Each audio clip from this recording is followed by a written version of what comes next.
कांग्रेस के प्रभारी सचिन पायलट रायपुर पहुंचे। स्वामी विवेकानंद एयरपोर्ट पर कांग्रेस के वरिष्ठ नेताओं ने उनका स्वागत किया। सचिन पायलट प्रदेश प्रभारी नियुक्त किए जाने के बाद पहली बार छत्तीसगढ़ पहुंचे हैं। 2 दिन के दौरे के दौरान वो कांग्रेस नेताओं और कार्यकर्ताओं की बैठक लेंगे। 12 जनवरी को वो प्रदेश चुनाव समिति की बैठक में शामिल होंगे। तो 2 दिन का ये दौरा है और इस दौरान वो कांग्रेस नेताओं और कार्यकर्ताओं की बैठक लेंगे। ये पहला ही दौरा है छत्तीसगढ़ का प्रभारी बनने के बाद, बहुत ही महत्वपूर्ण दौरा। और इस कार्यकर्ताओं की बैठक, कांग्रेस नेताओं की बैठक लेंगे। 12 जनवरी को प्रदेश चुनाव समिति की बैठक में शामिल भी होंगे।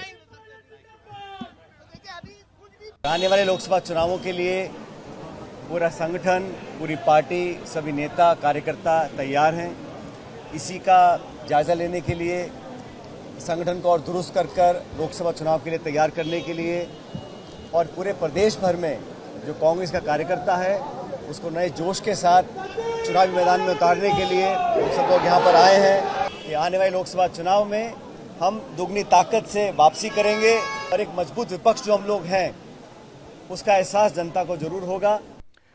और चलिए इस पर ज्यादा जानकारी के लिए हम सीधे रुख करेंगे कांग्रेस दफ्तर का, जहां पर हमारे स्टेट एडिटर आदित्य नामदेव जी उपस्थित है। आदित्य जी, चूंकि सचिन पायलट का यह पहला दौरा है, किस तरह के कार्यक्रम होंगे और किस तरह का स्वागत यहां पर किया गया उनको लेकर?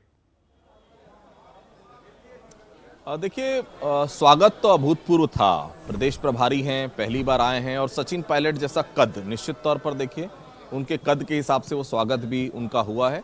फिलहाल मैं इस वक्त कांग्रेस भवन में मौजूद हूं, जहां जिला अध्यक्ष, शहर अध्यक्ष, विधायक, सांसद, जितने भी कांग्रेस के बड़े पदाधिकारी हैं सबको बुलवाया गया है और बैठक फिलहाल यहां पर शुरू हो चुकी है। सचिन पायलट मौजूद हैं, दीपक बैज मौजूद हैं मंच पर, पूर्व मंत्री मौजूद हैं मंच पर, संगठन के लोग मौजूद हैं और कहीं ना कहीं एक जोश कांग्रेस में नजर आ रहा है। लेकिन देखिए, थोड़ी सी चीजें जो हुई अभी, जो हमने देखी यहाँ पर, बहुत ज्यादा खुश नजर नहीं आया। चूंकि देखिए, सबसे बड़ी बात ये होती कि जब आप आ रहे हैं तो एक अनुशासन होना चाहिए कार्यकर्ता का। वो अनुशासन की कमी कांग्रेस में हर समय नजर आती। स्वागत जब हो रहा था तो थोड़े से नाराज भी वो नजर आए।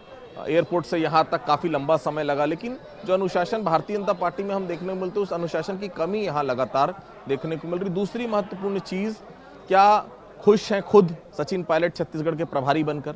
तीसरी महत्वपूर्ण चीज है कि आपको अगले 4 महीने में परफॉर्मेंस दिखाना है। कांग्रेस पार्टी जो केवल 2 लोकसभा सीटों पर सीमित थी 2019 में, इस बार कितनी सीटें आप बढ़ा पाएंगे? क्योंकि पूरा देश, माफ कीजिएगा, पूरा देश राममय है। ऐसे में आपने निमंत्रण भी ठुकरा दिया है। ऐसे में बहुत अलग अलग तरह की चीजें चल रही हैं। पूरे छत्तीसगढ़ की अगर हम बात करें तो हिंदुत्व का कार्ड इस बार जमकर चला है। ऐसे में राम मंदिर के निमंत्रण का माना करना, विरोध करना कांग्रेस को कहीं ना कहीं भारी पड़ सकता है। और सबसे बड़ी बात है, जो अलग अलग गुट हैं, महंत गुट अलग, चरणदास महंत के अलावा टीएस का गुट, भूपेश बघेल का गुट अलग, प्रदेश कांग्रेस अध्यक्ष दीपक बैज का गुट अलग, इन सभी गुटों को साधना एक बड़ी चुनौती है सचिन पायलट के लिए। कितने कामयाब हो पाएंगे तो समय बताएगा, लेकिन हाँ, उनके लिए ये 4 महीना निश्चित तौर पर उनके लिए भी किसी अग्नि परीक्षा से कम नहीं है। ललित जी, बिल्कुल आदित्य जी, जैसे कि आप कह रहे हैं कि गुटों में बटी है कांग्रेस और ये एक बहुत बड़ा माइनस पॉइंट कांग्रेस के लिए भी है, तो क्या ये शक्ति प्रदर्शन देखा गया? क्योंकि अक्सर देखा गया बड़े नेता जब भी आते तो वो शक्ति प्रदर्शन अलग अलग गुट करते हुए दिखाई देते हैं, जिससे कहीं ना कहीं और भी जो है गुटबाजी बढ़ती हुई नजर आती है। बिल्कुल, देखिए, गुटबाजी तो है। कांग्रेस बिना गुटबाजी के कांग्रेस चलती भी नहीं है। कांग्रेस में गुटबाजी नहीं है तो फिर कांग्रेस कांग्रेस नहीं है। लेकिन देखिए, गुटबाजी का खामियाजा 2023 के विधानसभा चुनाव में कांग्रेस भुगत चुकी है। एकला चलो की राजनीति के चलते कांग्रेस खत्म हो रही थी। कहां कांग्रेस देखिए 70+ पहुंच गई थी और कहां कांग्रेस 34 सीटों पर सिमट गई, माफ कीजिएगा 35 सीटों पर सिमट गई। तो अब कांग्रेस को देखिए लोकसभा में वैसे भी देखिए नरेंद्र मोदी बनाम चेहरा किसका, ये एक बड़ा दिक्कत कांग्रेस के साथ शुरू से रही कि चेहरा कोई नहीं है। ऐसे में ये जो तमाम चीजें हो रही हैं, हिंदुत्व का मुद्दा, अयोध्या का मुद्दा, कांग्रेस को बहुत एहतियात से कदम आगे बढ़ाने की जरूरत है, क्योंकि लोकसभा चुनाव बहुत महत्वपूर्ण है। क्योंकि 2 सीटें आपके पास थी, आपको बढ़ना है आगे। अगर ये सीटें भी कम होती तो निश्चित तौर पर सचिन पायलट के लिए ऊपर भी एक सवालिया निशान लग सकता है। बिल्कुल आदित्य जी, यानी कि सचिन पायलट के लिए एक बहुत बड़ी चुनौती है इन गुटों को एक करना, एकजुट करना कांग्रेस को, और आगे की राह देखना, और उनमें जो कार्यकर्ता जो निराश हो गए हैं विधानसभा चुनाव के बाद, उनमें जोश भी फूंकना। बहुत बहुत शुक्रिया आदित्य जी इस पूरी जानकारी के लिए। चलिए खबरों में आगे बढ़े।